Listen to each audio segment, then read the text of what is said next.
अगर आप उन बातों एवं परिस्थितियों की वजह से चिंतित है जो आपके नियंत्रण में नहीं है, तो इसका परिणाम समय की बर्बादी, भविष्य में पछतावा है।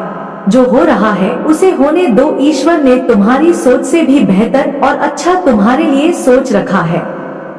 धीरज रखना। ये कहानी आपकी सोच बदल देगी। एक मंदिर था जो ट्रस्ट द्वारा संचालित था। उसमें सभी लोग तनख्वाह पर थे। आरती वाला, पूजा कराने वाला ब्राह्मण, घंटा बजाने वाला भी तनख्वाह पर था।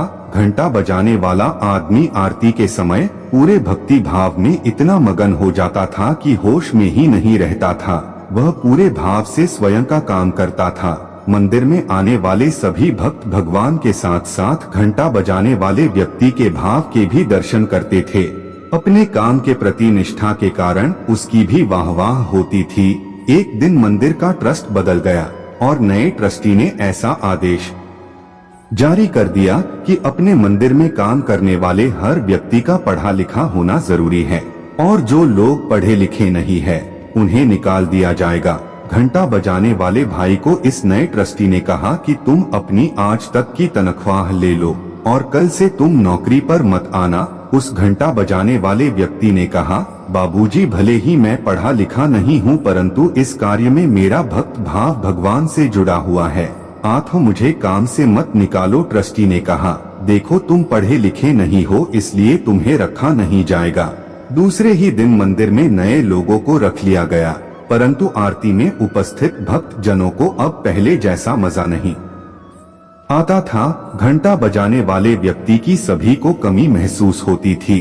कुछ लोग मिलकर घंटा बजाने वाले व्यक्ति के घर गए और विनती की कि भाई, तुम्हारे बिन आरती में पहले वाली बात नहीं रही, तुम मंदिर आओ। उस पर भाई ने उत्तर दिया, भाइयों, अगर मैं आऊंगा तो ट्रस्टी को ऐसा लगेगा कि मैं नौकरी मांगने के लिए आया हूं, इसलिए मैं नहीं आ सकता। वहां आए हुए लोगों ने एक उपाय बताया कि मंदिर के ही नजदीक आपके लिए एक दुकान खोल कर देते हैं, वहां आपको बैठना है और जब आरती का समय होगा ठीक उसी समय तुम घंटा बजाने आ जाना, फिर कोई नहीं कहेगा कि तुम नौकरी के लिए आए हो। उस भाई ने मंदिर के सामने एक छोटी सी दुकान शुरू की और वो दुकान इतनी चली कि उसकी एक दुकान से 7 दुकान हुई और 7 दुकानों से एक फैक्ट्री खोली ली। अब वो भाई मर्सिडीज से घंटा बजाने आता था। इसी तरह समय बीतता चला गया और ये बात पुरानी सी हो गई। अब मंदिर का ट्रस्टी फिर से बदल गया था। नए ट्रस्ट को नया मंदिर बनाने के लिए दान की आवश्यकता थी। मंदिर के नए ट्रस्टी को विचार आया कि सबसे पहले उस फैक्ट्री के मालिक से मंदिर के लिए चंदे की बात करके देखते हैं।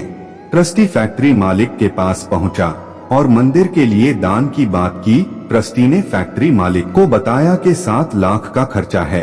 फैक्ट्री के मालिक ने बगैर कोई सवाल किए एक खाली चेक ट्रस्टी के हाथ में पकड़ा दिया और कहा, चेक भर लो। ट्रस्टी ने चेक भरकर उस फैक्ट्री मालिक को वापस दिया। फैक्ट्री मालिक ने चेक को एक नजर देखा और उस ट्रस्टी को दे दिया। ट्रस्टी ने चेक हाथ में लिया और कहा, सिग्नेचर तो बाकी है। मालिक ने कहा, मुझे सिग्नेचर करना नहीं आता, लाओ मैं इसमें अंगूठा लगा देता हूँ, वही चलेगा। ये सुनकर ट्रस्टी चौंक गया और कहा, साहिब, तुमने अनपढ़ होकर भी इतनी तरक्की कर ली, यदि पढ़े लिखे होते तो कहाँ होते। वह सेठ हंसते हुए बोला, भाई, मैं पढ़ा लिखा होता तो बस मंदिर में घंटा बजा रहा होता। इस स्टोरी से हमें ये सीखने को मिलता है कि काम कोई भी हो, परिस्थिति चाहे जैसी भी हो, आपकी काबिलियत आपकी भावनाओं पर निर्भर करती है। यदि आपकी भावनाएं शुद्ध होंगी, आपके कर्म सत्य मार्ग पर होंगे तो ईश्वर और सुंदर भविष्य निश्चित रूप से आपका साथ देंगे। मन उज्जवल रखें, ईश्वर सदैव साथ रहेंगे। अगर आपको यह स्टोरी से कुछ अच्छा सीखने को मिला हो तो अपने फैमिली व फ्रेंड्स को शेयर करें। कार्तिक कथा चैनल को सब्सक्राइब करें। कमेंट में लिखे, जय श्री कृष्ण।